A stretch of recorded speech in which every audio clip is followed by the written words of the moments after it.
गाजर के सीज़न में गाजर का हलवा, गजरेला और मुरब्बा गाजर का बहुत ही मज़े का लगता है। तो बिना गजरेला बनाए, बिना मुरब्बा बनाए सीज़न गुज़र जाए, अच्छा नहीं लगता। अस्सलाम वालेकुम व्यूअर्स, मैं हूँ सईदा रशीद और आप सबको अपने यूट्यूब चैनल पे वेलकम कहती हूँ। तो हमने आधा किलो गाजर लेनी है और इसको छिलका उतारने के बाद बारीक सा काट लेंगे। तो गाजर का मुरब्बा बनाने के लिए गाजर की कटिंग का कोई भी मसला नहीं है, आप किसी भी शेप की कटिंग इसकी कर सकते हैं।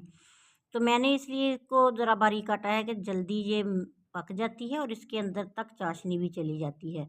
तो एक प्याली हमने चीनी लेनी है, इसमें थोड़ा सा पानी डालेंगे, इतना पानी कि चीनी ज़रा डिप हो जाए और इसकी चाशनी बननी शुरू हो जाए। तो जब ये थोड़ी गर्म हो जाएगी, इसमें बबल आना शुरू हो जाएंगे, चीनी मेल्ट हो जाएगी, तो फिर इसमें धुली हुई गाजर डाल देंगे।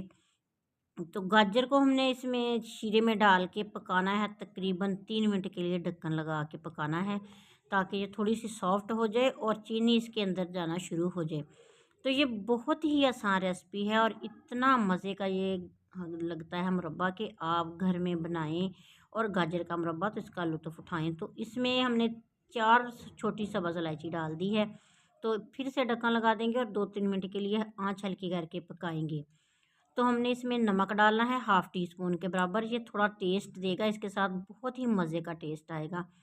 तो ढक्कन उठा दिया, अब इसका चम्मच इसका हिलाएंगे और आंच इसकी बराबर कर देंगे दरमियानी सी, ताकि इसकी चाशनी गाढ़ी हो जाए। और जब चाशनी गाढ़ी हो जाए तो इसमें 2 चम्मच के बराबर सिरका डाल देंगे। अगर आपके पास लेमन है तो लेमन का जूस डाल दीजिएगा। ये इसलिए डालते हैं कि चीनी जो है ना वो जालाना चीनी का बनने पाए। तो सिरका डालने के बाद 1 मिनट पकाया और इसके बाद देखें माशाल्लाह से हमारी गाजर जो है ना बिल्कुल सॉफ्ट हो चुकी है, पक चुकी है और चाशनी भी काफ़ी हद तक गाढ़ी हो चुकी है, 2 तार की चाशनी हो चुकी है। तो अब हमने चूल्हा बंद करके इसको डिश आउट करना है। तो प्यारे से बॉल में हमने गाजर का मुरब्बा डाल लेना है। आपको स्क्रीन पे इसकी लुक नज़र आ रही होगी, बहुत ही प्यारी लुक आई है। तो इस तरह ही ये खाने में भी मज़े का है। तो आप भी इस तरीके से गाजर का हलवा बना के, अगर आपको ये रेसिपी अच्छी लगे तो प्यारा सा कमेंट कर दीजिएगा। और नए आने वाले व्यूवर्स को मेरे चैनल पे मैं वेलकम कहती हूँ और सबसे रिक्वेस्ट है कि प्लीज़ चैनल को ज़रूर सब्सक्राइब कीजिएगा। नेक तमन्ना और नेक दुआओं के साथ मुझे दीजिए इजाज़त।